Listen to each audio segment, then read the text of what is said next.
கம்யோதாஸ் kitchen சொந்தங்கள் அனைவருக்கும் வணக்கம். இன்றைக்கி நம்ம பார்க்க போகிற ரெசிபி என்னன்னு பார்த்தீங்கன்னா, ஜூஸ் கடைகளில் கிடைக்கக்கூடிய ஃப்ரூட் மிக்சர் தான் பார்க்க போகிறோம்.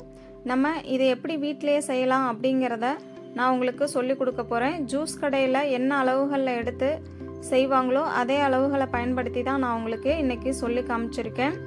ரொம்பவே பர்ஃபெக்டாக வரும். கண்டிப்பாக நீங்கள் உங்கள் வீட்டில் செய்து பாருங்கள். வீடியோவை ஸ்கிப் பண்ணாமல் பார்த்துட்டு வாங்க. அப்போ தான் ஸ்டெப் பை ஸ்டெப்பாக நான் என்ன சேர்க்குறேன் அப்படிங்கிறது உங்களுக்கு புரியும். இப்போது ஃப்ரூட் மிக்சர் செய்கிறதுக்கு நம்ம நாட்டு வாழைப்பழம், அதாவது பூவன் வாழைப்பழம் ஒரு 5 பழம் எடுத்துக்கலாம். கற்பூரவள்ளி வாழைப்பழம் ஒரு 4 பழம் எடுத்துக்கலாம். இந்த வாழைப்பழத்தை நெய் வாழை அப்படின்னு கூட சொல்லுவாங்க. இப்போ இந்த ஃப்ரூட் மிக்சர் செய்கிறதுக்கு நமக்கு பைனாப்பிள் எசன்ஸ் தேவைப்படும். நான் இது போல் ஒரு சின்ன பாட்டிலில் வாங்கியிருக்கேன். இது ஒரு 40 ரூபா வரும். ஃப்ரூட் மிக்சர் செய்கிறதுக்கு ஒரு பாத்திரமும் மத்துக்கட்டையும் எடுத்துக்கலாம். நான் இன்றைக்கி குக்கர் தான் எடுத்திருக்கேன். சில்வர் பாத்திரம் எடுத்தால் சரியாக செய்யறதுக்கு வராது, அதனால் குக்கர் எடுத்து பயன்படுத்தியிருக்கேன். நீங்கள் உங்களுக்கு என்ன பாத்திரம் விருப்பமோ அதை எடுத்து செய்து பாருங்கள். இப்போ நம்ம எடுத்து வச்சிருக்கிற 9 வாழைப்பழத்தையும் தோலெல்லாம் நீக்கிட்டு இந்த குக்கரில் சேர்த்துக்கலாம். இப்போ பாருங்கள், நான் கடைசியாக வாழைப்பழத்தையும் தோல் நீக்கிட்டு இது போல் சேர்த்துக்கிட்டேன். நம்ம 9 வாழைப்பழம் எடுத்துருந்தோம் இல்லையா, அந்த 9 வாழைப்பழத்தையும் தோலெல்லாம் நீக்கிட்டு இது போல் நல்லா மத்துக்கட்டையை வச்சு மசிச்சு கொடுத்துக்கோங்க. ரொம்ப நைஸாக மசிச்சு வரணும் அப்படிங்கிறதில்ல, ஒன்றும் பாதியமாக மசிச்சு விட்டாலே போதும். ரொம்ப மசிச்சு விட்டு செய்தோன்னா நமக்கு நுரையாக வர மாதிரி இருக்கும். அதனால ஓரளவுக்கு மசிஞ்சு வந்தாலே போதும். இப்போது இந்த 9 வாழைப்பழத்துலேயுமே நமக்கு சுகர் கண்டென்ட் இருக்கும். ஏன்னா நம்ம நல்லா பழுத்த வாழைப்பழமாக தான் எடுத்திருக்கோம், காவட்டான வாழைப்பழம் எடுக்கலை. அதனால் ஒரு 50 கிராம் அளவுக்கு மட்டும் நம்ம சுகர் சேர்த்தா சரியாக இருக்கும். நான் 1 லிட்டர் அளவு தண்ணியை பயன்படுத்தி தான் இந்த ஜூஸ் ரெடி பண்ண போகிறேன். அதுக்காக 50 கிராம் அளவு மட்டும் நான் ஜீனி எடுத்திருக்கேன். இப்போது இந்த ஃப்ரூட் ஜூஸுக்கு நம்ம ஃபுட் கலர் சேர்த்துக்க போகிறோம். நான் ஒரு பிஞ்ச் அளவுக்கு மட்டும் ஃபுட் கலர் சேர்த்துருக்கேன். நம்ம கேசரி பவுடர்னு சொல்லுவோம் பார்த்தீங்களா, அந்த பவுடர் தான் எடுத்திருக்கேன். சேர்த்து நல்லா கலந்து விட்டுக்கோங்க. நீங்கள் இப்படியே டைரெக்டாக சேர்க்கறதுக்கு பதிலாக தண்ணியில் கரைச்சிட்டு கூட சேர்க்கலாம். இப்போ பாருங்கள், நமக்கு ஃப்ரூட் கடையில் ஃப்ரூட் மிக்சர் என்ன கலரில் இருக்குமோ அதே கலர் நமக்கு வந்துருச்சு.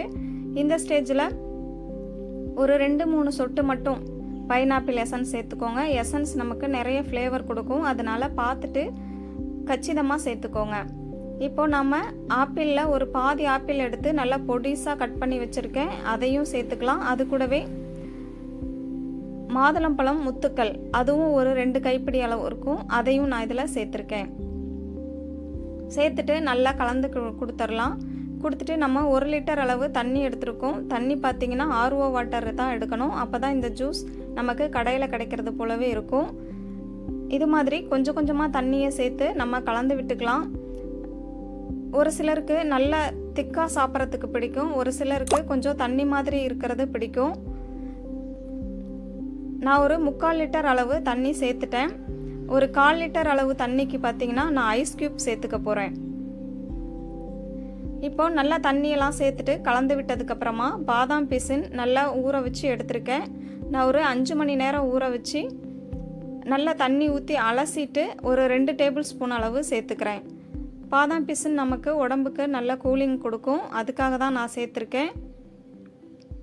இப்போ இதில் நம்ம ஐஸ் க்யூப் சேர்த்துக்கலாம். நான் ஒரு 6 ஐஸ் க்யூப் மட்டும் சேர்க்குறேன், நல்லா சில்லுன்னு குடிக்கிறதுக்காக தான். தண்ணியுமே பார்த்திங்கன்னா நான் ஒரு 5 மணி நேரமாக ஃப்ரிட்ஜில் வச்சுருந்த வாட்டர் தான் யூஸ் பண்ணியிருக்கேன். தண்ணியும் நமக்கு ஜில்லுன்னு இருக்கும், ஐஸ் க்யூப்பும் நம்ம சேர்த்துருக்கோம். அப்போ அதுவுமே நமக்கு நல்லா ஜில்லுன்னு கிடைக்கும். நல்லா கலந்து விட்டுட்டு கடைசியாக கொஞ்சம் போல் கிரேப்ஸு, இது நல்லா இனிப்பாக இருக்கிற மாதிரி பார்த்துக்கோங்க. திராட்சை, நான் சீட்ஸ் இல்லாத திராட்சையை எடுத்து 3 பீஸாக கட் பண்ணி எடுத்திருக்கேன். நீங்கள் முழுசாக கூட சேர்த்துக்கலாம். சின்ன திராட்சை, அதாவது சீட்ஸ் இருக்கும் பார்த்தீங்களா, அந்த திராட்சை எடுக்கிற மாதிரி இருந்துச்சுன்னா நீங்கள் முழுமையாக சேர்த்துக்கலாம். நான் சீட்ஸ் இல்லாமல் கொஞ்சம் பெருசாக இருந்ததுனால கட் பண்ணிவிட்டு சேர்த்துக்கிறேன். இப்போ பாருங்கள், நான் கொஞ்சமாக டேஸ்ட்டு பார்த்தேன், எனக்கு சுகர் கம்மியாக இருந்ததுனால மறுபடிக்கும் ஒரு 4 டேபிள் ஸ்பூன் அளவு சேர்த்துருக்கேன். ஒவ்வொரு வாழைப்பழங்களில் நல்லாவே சுகர் கண்டென்ட் அதிகமாக இருக்கும், இனிப்பு நல்லாவே இருக்கும். ஒவ்வொரு பழங்களில் இனிப்பு கம்மியாக இருக்கும். அதனால் நம்ம ஃபஸ்ட்டு 50 கிராம் அளவு மட்டும்தான் சேர்த்துருந்தோம். எனக்கு கம்மியாக இருந்ததுனால மறுபடியும் ஒரு 4 டேபிள் ஸ்பூன் அளவு சேர்த்துருக்கேன். ஏன்னா நம்ம ஐஸ் க்யூப்பு சேர்த்துருக்கோம், அதனாலேயே கூட சுகர் நமக்கு கம்மியாக இருக்கும். இப்போ சேர்த்துட்டு நல்லா கலந்து விட்டுட்டு பாருங்கள், இப்போ நான் ஒரு கண்ணாடி கிளாஸ்க்கு மாற்றி காமிக்கிறேன் எவ்வளோ சூப்பராக வந்திருக்குன்னு. நம்ம இன்னுமே கூட ஃபுட் கலர் சேர்க்கலாம், இன்னமும் நமக்கு நல்லா கலர்ஃபுல்லாக கிடைக்கும். நம்ம வீட்டில் செஞ்சு சாப்பிட்றதுனால நான் கொஞ்சம் கம்மியாக தான் சேர்த்துருக்கேன். ஃபுட் கலரும் பைனாப்பிள் எசன்ஸும் ஆப்ஷனல் தான். நீங்கள் எசன்ஸ்க்கு பதிலாக பைனாப்பிளை கூட கட் பண்ணி சேர்த்துக்கலாம், அதுவுமே நல்லா வாசனை கொடுக்கும். ஃபுட் கலருமே கூட நீங்கள் சேர்க்காமல் செய்யலாம். தேங்க்யூ.